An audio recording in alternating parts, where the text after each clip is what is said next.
Okay, so we're going to start at the basics and go through what an ASBV and an index are.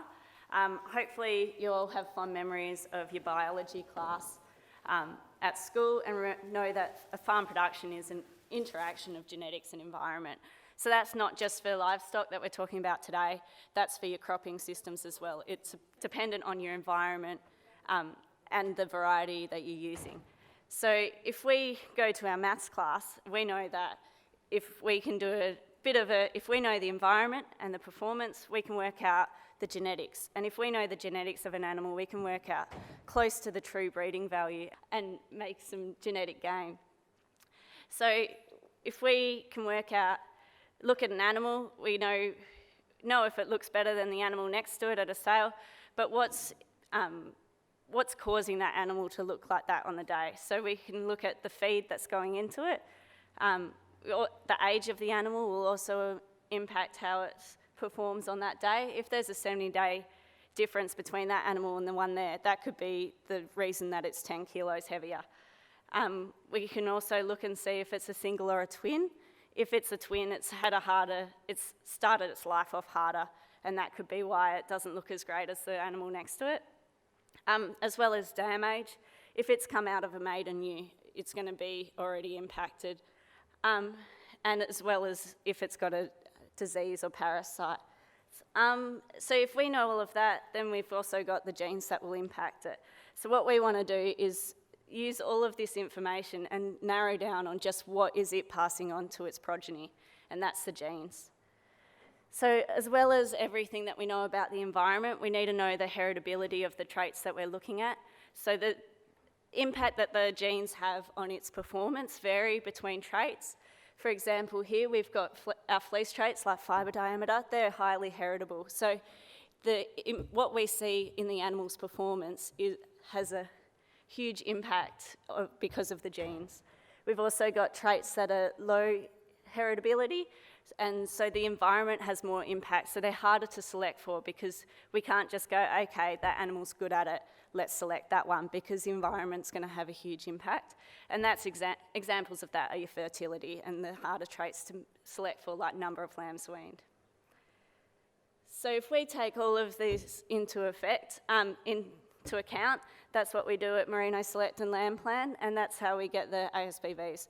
So we take the information that we know about the animal and narrow it down to what is actually just because of the animal's genetics and what is it going to pass on to its progeny. So when looking at ASBVs, what do we actually measure and report back? It's any of the production traits such as weight, fertility, fleece, etc. Also we've got the welfare traits like breech wrinkle and worm egg counts, etc. So each trait has its own little prefix. So we've got weight is a WT. So because we can measure some of these traits at different age stages, we've also got a prefix for age. So if we want a birth weight, it will be BWT. If we want post-weaning weight, PWT. And the same with any of your fleece traits, etc. So for here, we've got yearling clean fleece weight. Sorry, can I get the pointer around? Yep. Got the yearling clean fleece weight, so that's YCFW, sorry. So when we're calculating a breeding value, we don't just look at that animal and what we know about it. So we've talked about if it's being fed the same as other animals, if it's a single or a twin. We take all of that into account, but we also look at its siblings. So if we know who it's related to, we look at their performance. If they're in the same management group, their performance in a different management group. We also look at the pedigree of the animal. So if we know the sire, we look at the sire's performance and the dam's performance. We also look at correlated traits. So if we're looking at, say, eye muscle depth, we'll also look at its live weight, and we'll be able to look at that as well as determine correlated traits between carcass and things like that. And then we also look at the environmental influences. So that goes back to how it's been managed and things like that. Again, we go to the heritability of the trait. Are the genes that it has going to be a huge impact on its performance, or is that the heritability of that trait quite low? And that gives us the breeding value. Yeah. I think it's important to point out about now, Karis may have been going to do it shortly anyway with this next slide, but when you're talking to commercial producers about how to interpret breeding values, it's important for them to understand that we have taken the heritability of the trait into account when we're calculating the breeding values, so you don't have to worry about it, sort of thing. So once we've calculated a breeding value, you can then select based on that breeding value and know that that's the genetic component of that animal's performance, and that's going to influence what's passed on to the next generation. So you no longer have to worry about is it a high or a low heritability trait, and how much am I seeing is due to genetics. Okay, so pretty much here we've just got the heritability of some of the traits that are important in the sheep industry. And I just want to point out here, if you look at your fibre diameter, we've been able to really push that around over the years, and that's because it is quite highly heritable, which is the same for majority of the fleece traits. And the fertility traits down here, like number of lambs weaned, are the ones that are going to be a little bit harder to select for. The other thing you see there is you hear people say, oh, don't worry about selecting for fertility traits because they're low heritability, we'll just handle them with feeding. At the end of the day, there's a massive amount of genetic variation for some of those low heritability traits. The fact that they're low heritability means that it's hard to identify which are the good ones and which are the bad ones for those traits. So for low heritability traits, it's that much more important to use a breeding value so that you can separate out what's environment or non-genetic noise and better identify which animals actually have the good genes for those traits. And then once you've got animals that have got good genetics for traits like reproduction, if you then manage them appropriately, that's when you're going to get the real gains in those traits in the flock. Okay, so how to get an ASBV? Sorry, yeah? I just asked, like, the fox takes something and it's nil lambs weaned, so how does that go into there? How does that affect it? Does that mean that it's much lower? Like, you might look at that data and say, okay, but she hasn't weaned any lambs, but you know the fox has taken it. So the question is, how do we account for non-genetic things like a fox taking a lamb in calculating reproductive breeding values? That's one of the examples of why it is such a low heritability trait. Because it's influenced by things like predation, dystocia, a whole heap of things that influence lamb survival. It's a low heritability trait. So because it's low heritability, we rely more heavily on all of those relatives pieces of information as well, and obviously the group that those animals have been run in and so on to help support the fact that we know a little bit about that animal from its own measurements for that trait. We also know a little bit about all of these related animals that are carrying similar genes, and that is all used simultaneously to estimate a breeding value for that animal. So the lower the heritability, the bigger the impact of relatives' performance and the performance for correlated traits and so on is going to have. Okay, so going to how do we get an ASBV? First, we need a pedigree record. So if we know the sire of an animal, we can then link it to other progeny from that sire, which is what we need to do to get a genetic comparison. We also need to measure it. So if we know its own performance, we can take that into account. But we also need linkage. So linkage is so we can compare it to other genetics. So that might be if it's run in the same paddock as another sire's lambs, we can then compare the two. So with linkage, you need linkage between your own flocks, so you need it between your management groups. You can't just have one sire managed in one side of the property and the other sire managed on the other side of the property, and if you want them to be compared. You also need linkage between year groups, so we don't want a new sire team every year. We need to be able to compare animals from that year to the year before. And then you also need linkage to other flocks. So an ASBV is when you have a flock that can be linked, or when it's linked completely, you can compare it to other flocks. If you don't have that linkage, then we can only give you a flock breeding value, so you can only compare animals within your flock. So if we go through that now, if the animal meets linkage, accuracy thresholds, so we've got enough information on that animal to get a breeding value on it that we're comfortable with reporting, then we go down to look at the linkage. If not, it's not reported. If you don't have linkage, you get a flock breeding value, so you can only compare that value to other animals in your flock. If you've got enough linkage that links you to other flocks in the country, then you'll get an ASBV. So, as I said before, the differences between an ASBV and a flock breeding value is just that it's a cross-flock comparison, or it's just within your flock. So if you're looking in a report at breeding values, an ASBV will be reported with the accuracy value underneath it. If you see a breeding value that's reported without an accuracy value underneath it, that indicates it is a flock breeding value. It can't be compared to animals from other flocks. Okay, so with merinos especially, there's a lot of times where we don't actually identify who the dam of the animal is, but we still need to know a little bit about that. So what we do is, if the dam's used, known, we use that information, and if it's not known, we give it a genetic group. So a genetic group looks at that flock. It looks at that flock and gives it the genetic merit, so the average of other animals that like that dam. We do it over a time period, so it's not just the average over the whole time that you've been in sheep genetics. We look at it within a 5-year thing. So if we know that that dam is a 2010 drop dam, it's only compared to other animals the same kind of age as it. So we do account for genetic gain. Going to linkage, it allows us a direct comparison between the animals in your flock with animals in other flocks across the country.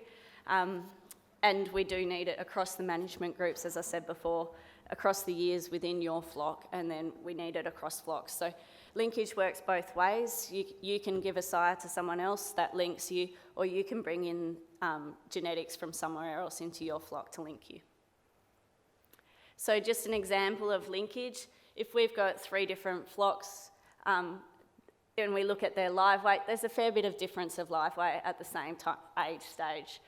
When we then go, we can't compare them until we've got the same genetics in each flock. So now we look and we go, okay, this flock down in flock A, he's actually done all right in comparison to the same genetics compared to this flock up here in 45. So we're assuming that this might be a management issue. So we look at how it goes, we look at each flock and its deviation from what we know. So we give them the benchmark of the sire that's been used in all flocks, and then we can see that flock C was actually the best because he's a lot higher. So the way the analysis works is not by saying this animal was 45 kilos, geez, it must be good. It's saying this animal was 45 kilos in a mob that averaged, say, 42 kilos. You know, he's performed 3 kilos better than the average of the group that it's in, and we calculate breeding values from that difference in animals' performance. So the importance of a linkage or a link sire is that it gives us a reference point for those deviations up or down across those different environments, so we can remove the environmental component and work out whether animals have performed better than or worse than the average, for a reason other than the amount of feed that they've had. Okay, going on to the accuracy, as I said before, if the accuracy of the breeding value calculated doesn't meet threshold, we don't report it. It is affected by the proportion of the flock recorded. So if we don't know if it's only got 2 other siblings that have been recorded, the accuracy is going to be a lot lower. So it depends on how much information we have on its progeny, its siblings, and its progeny. So once it's got lambs on the ground for your sires, the accuracy is going to go up because we actually have seen what genetics it's throwing. It's also, again, a bit of impact on the heritability. We've got a question over here. You're right with the mic, or you're right? When you talk about accuracy and ASBVs and indexes, when the ram has got a lower accuracy, what's the chances of his index being lower because of his accuracy is lower? Like, do you understand what I'm like? Yeah. The index value will be calculated on its ASBVs. If the accuracies of it are low, the accuracy of the index will be low. Yeah, so that affects his overall index? No, so No. The actual breeding value or index value is pretty much independent of the accuracy. So the accuracy tells us how much information we've got that has gone into the calculation of that breeding value or of that index.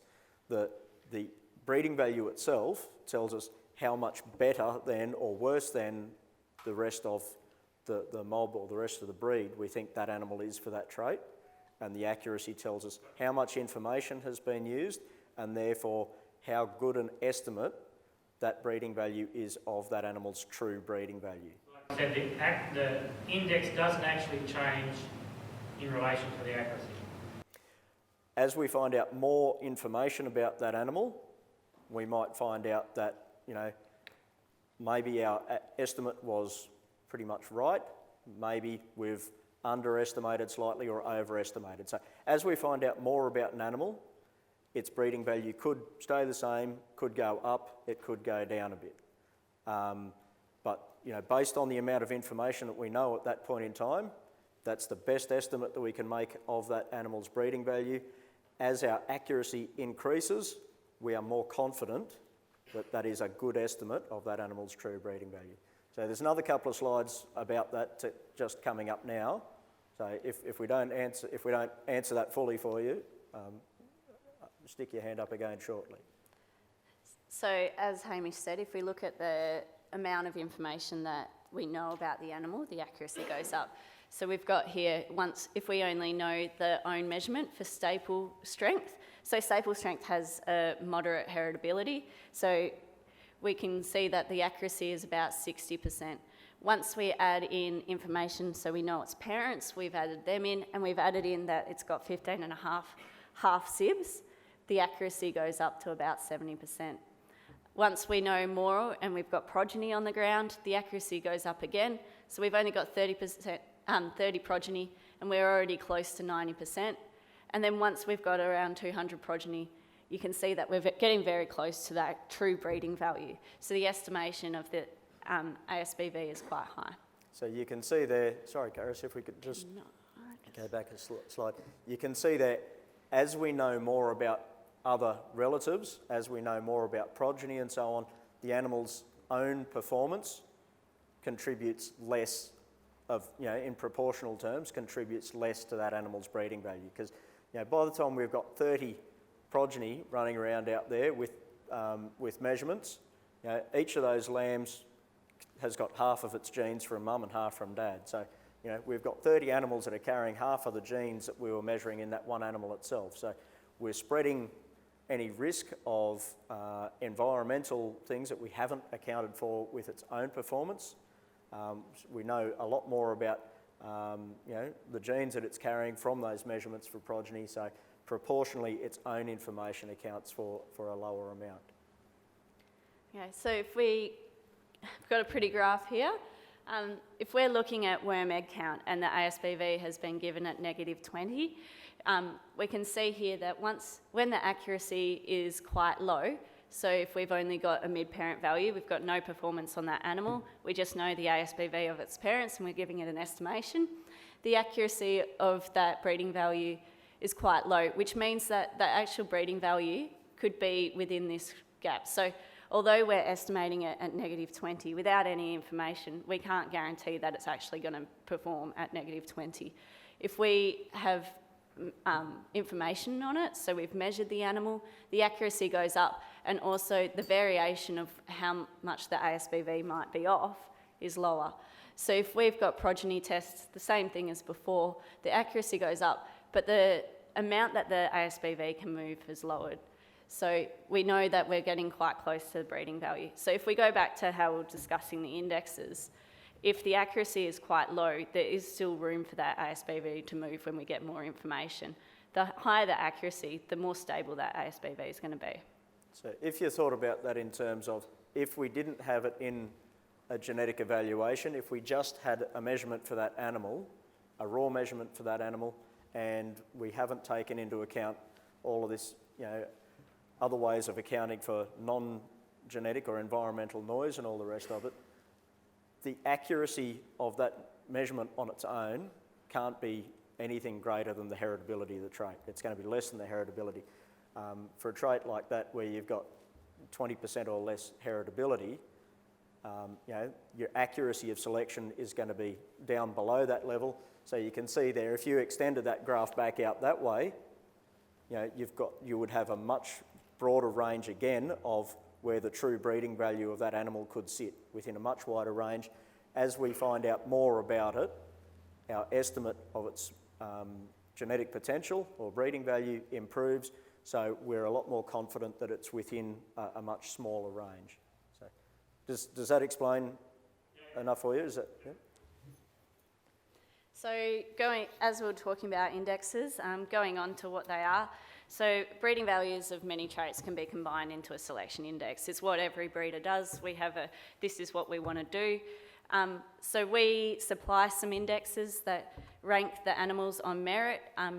We look at the selection indexes we use are ones that are profit drivers in the different analysis. And we put an emphasis on each trait depending on the breeding objective that we use. So for lamb plan, we've got maternal indexes of the maternal dollar, dual purpose dollar. So these indexes will have slight differences depending on your breeding objective. The same with your terminal indexes and your merino select indexes. I'm going to focus on these as merino select. So we've got the fibre production, so that gives more emphasis on fibre diameter, as the dual purpose plus has more emphasis on your weight and your growth as well as your fibre production. So the best thing to do is to identify the most appropriate index for you. Have a look at what animals have been ranked where, but you've also got to look at the ASBVs that are being used in that index, make sure that they're all ones that you're either measuring or interested in, and look at the other traits. So if we've got two animals, we've decided that the MP plus index is the best one for us. We've seen these two animals that are potential AI size, and they've got the same index of 199. We're working out which one to use. We've got to look at the other, all of the traits in the ASBV, because there's different things driving why they've got an index of 199. So you can see that the Camorra Park cram has only got a yearling weight of 6.6, as the eye muscle depth of the Centre Plus pole is actually what's driving it to be at 199. So it is a good tool, but you've also got to look at all of the traits that are used to work out what the index is. And I think that's it. We're ahead of schedule. Sorry, sir.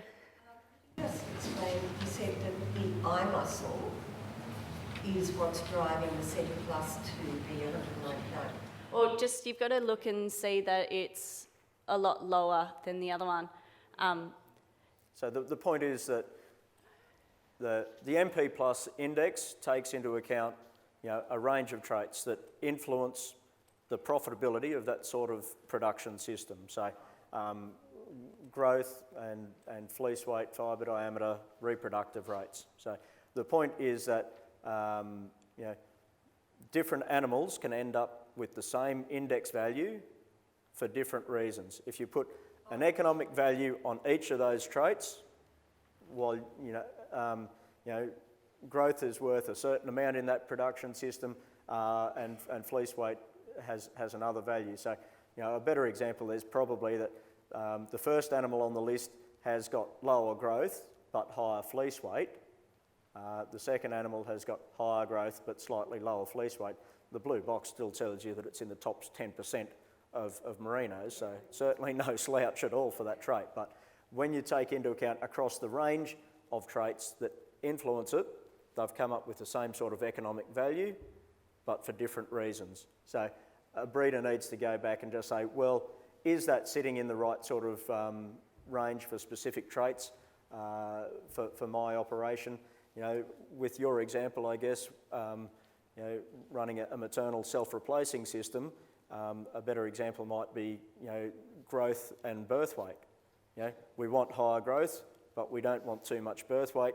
If I don't think that that birth weight's suitable for my operation and I'm not going to get live lambs on the ground, you know, I'm going to avoid that animal. So the index is the quick draft, it's the drafting gate, and then the individual breeding values, you know, what we then need to come back on. You know, I quite like indexes for that reason. They keep people focused on what are the profit drivers in their business, what are the big ticket items that mean, you know, this is going to be a profitable animal for me to run in my sort of system, and then just make sure the fine detail is actually going to suit your sort of enterprise. What I'm concerned about is that there's so much emphasis on growth there, and if, you know, the merinos are trying to be, they're looking towards more of a carcass focus, as well as wool and other things. If you've got a negative eye muscle, that'd be coloured in my flock. Anything with a negative eye muscle would be coloured. Well, it comes back down to what are the balance of traits and what are those traits worth. If you think about it in terms of what drives the value of a sheep that you're selling, the weight of that sheep is going to be the biggest. You know, if you're sending it off to an abattoir, the actual weight of that animal is going to be the biggest influence on price. The amount of muscle, yes. The consumer and the meat on the table and the muscle and, you know, the taste and the whole thing, the final product. But what concerns me is that if you have a commercial producer say, I'm going to just buy an animal because I'm just going to buy an animal because of the index, and the indexes are both the same, I guess I encourage my customers to consider what their breeding objectives are in their own flock, and are they just going to focus on wool, or are they? What are their breeding objectives? Yep. And if muscle and meat and carcass are part of it, then if you had an animal with a minus 1.4 for muscle, you get what you sometimes see in woolies, you know. That's exactly what we're saying, Kate, is that overall those animals have got the same index value, but for a specific situation you want to go back and look at the individual breeding values, and does that match my breeding objective or not? I agree. So by all means come back and check them. There's a couple of different ways of calculating indexes. There's desired gains approach, where you say, I want to see this much of a response in this trait. Say the old Carcass Plus index was that sort of approach. Yes. The other approach is an economic or a dollar index, where we put dollar values on what you would see typically in industry for each of those traits, and you use a sort of flock performance that you'd see in a typical situation, and you value those traits according to what they would be worth in the industry. So we end up with relative economic values, and we use those to try and assign values to each of those breeding values, each of those traits. Okay. So, you know, that is sort of the basis of those sort of indexes, saying, you know, growth is going to be worth this many dollars for every unit increase. Yep. Carcass traits are going to be worth this many cents per kilogram carcass weight or whatever, and try and put as good a relative economic value on each of them as we can. And granted, that's not going to be the case in each and every situation. If you just go back a few slides to the one that showed that one there.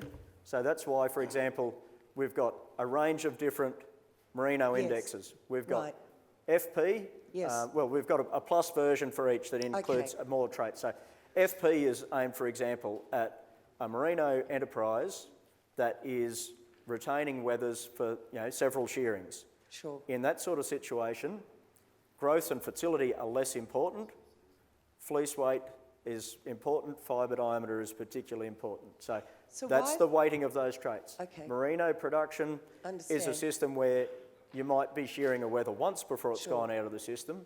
Reproductive traits are therefore more important. Growth is a bit more important. They have a higher emphasis there. Dual purpose, we're joining a proportion of those ewes to a terminal sire. So reproduction rates and growth rates are a higher priority than fibre diameter, for example. All right, well, why do you have a yearling weight for growth rate? I mean, when really we're looking at lambs, Yes. aren't we?